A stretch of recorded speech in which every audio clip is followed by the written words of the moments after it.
অসুস্থ থেকে সুস্থ হওয়ার পরে প্রথম খাইলাম কি খেলাম। আসসালামু আলাইকুম, সবাই ভালো আছেন? তো আজকে প্রতিমত আরেকটা বড় সকালে নাস্তাটা পরোটা ভাজতেছিলাম। তো পরোটা নাস্তা খাবো আজকে সুন্দর করে আমি ভাজতেছিলাম নাস্তাগুলো। পরোটা বানিয়ে পরোটা ভাজতেছিলাম আর এদিকে ভাজি করছি, তো ভাজি দিয়ে খাবো আজকে নাস্তা। তো সকালের নাস্তাগুলোর পরোটা দিয়ে ভাজি খুব মজাই আলাদা, আমার কাছে সেই লাগে। কার কাছে কেমন লাগে সবাই একটু কমেন্টে জানাবেন। তো এদিকে সব নাস্তা খাওয়া দাওয়ার পর কাটাবাটা করার পর রান্না কাজে চলে আসলাম। তো রান্না একটু তাড়াতাড়ি রান্না করবো, কারণ আমার ছোটো মেয়ের একটু অসুস্থ, তো ডাক্তার কাছে নিয়ে যাব। তো যাই হোক, এদিকে সব কাটাকাটি করলাম আর করলা ভাজি করবো। তো করলা ভাজি করে কাইটটা সুন্দর করে ধুয়ে পরিষ্কার করে নিলাম। আর ছেলের জন্য একটু চিকেন ভেজে নিতেছিলাম, একটু আলু ভেজে নিতেছিলাম। তো এগুলো একটু লাড়াচাড়া দিতেছিলাম। দেখেন ছেলের জন্য আলুগুলো ভেজে এখন করলা ভাজিতে মরিচগুলো টাইলে নিলাম। আর এদিকে করলা ভাজিটা বসাই দিলাম, লবণ পেঁয়াজ মরিচ সব একসাথে দিয়ে। তো এই ভাজিটা আমি এভাবে করলাম, আমি এভাবেই করি। তো করলে এরকম করে করলে দিতে হয় না, এরকম করলা ওনারা বলে উস্তা। তো যাই হোক, আমি করলাই বলি তো ওনারই উস্তা। করলা কোনো ভেদাভেদ বুঝি না, ওটা আমি করলা বলি। তো যাই হোক, এভাবে ভাজি করলে কোনো তিতা হবে না ইনশাল্লাহ। আমি করি, আমি খাই, আমি জানি। সবসময় ধুয়ে একটু ঝরা দ্বারা রাখলে সুন্দর করে পানিটা ইয়ে করলে নাড়াচাড়ার উপরে রাখতে হবে। তো দেখেন ভাজিটা কালার কত সুন্দর হইতেছে, মাশাআল্লাহ দিল। আর এই দেখো ভাজির এখন প্রায় হয়ে যেতেছে। তো আলহামদুলিল্লাহ দেখেন ভাজিটা আমার হয়ে গেছে অনেক সুন্দর।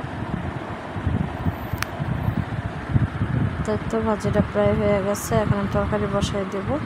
তো তরকারি বসানোর জন্য পেঁয়াজ আর মরিচ একটু ভেজে নিলাম। ভেজে আদা রসুন বাটা, হলুদ গুঁড়া, মরিচ গুঁড়া, ধনিয়া পাতা সব কিছু একসাথে দিয়ে দিলাম মশলাগুলো। তো ধনিয়া গুঁড়া জিরা গুঁড়া দিয়ে সুন্দর করে লাড়াচাড়া দিতেছিলাম। লাড়াচাড়া দিয়ে এরকম করে কষা, এখন মাছগুলো আমি একটু কষাই নেব। ট্যাংরা মাছ, এগুলো এখন দেশি ট্যাংরা মাছ। এই মাছগুলো আমার অনেক ভালো লাগে, দেশি ট্যাংরাগুলো। আর এখন আমি মাছগুলো ভালো করে কষা নিতেছিলাম। দেখেন মাছগুলো ভালো করে কষা নিলাম।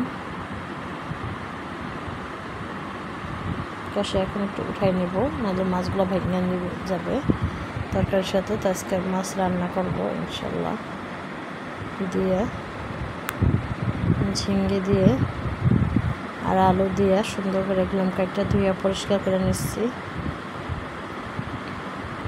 তো পরিষ্কার করে নেওয়ার পরে দেখেন সুন্দর করে আমি তরকারিগুলো ভালো করে কষে নিতেছিলাম।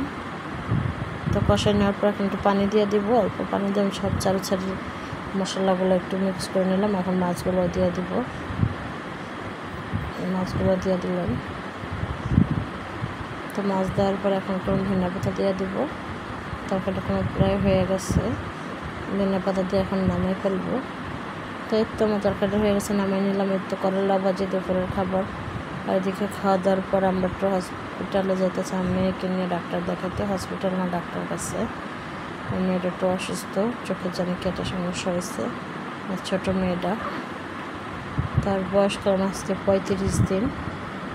তো দোয়া করবেন সবাই। আমরা একটু যাইতেছি, যেহেতু বৃষ্টি না, আমরা তো ভিডিও করতে পারিনি। তো আমরা এসে পড়ছি, তাই তো বাসায় এসে পড়লাম।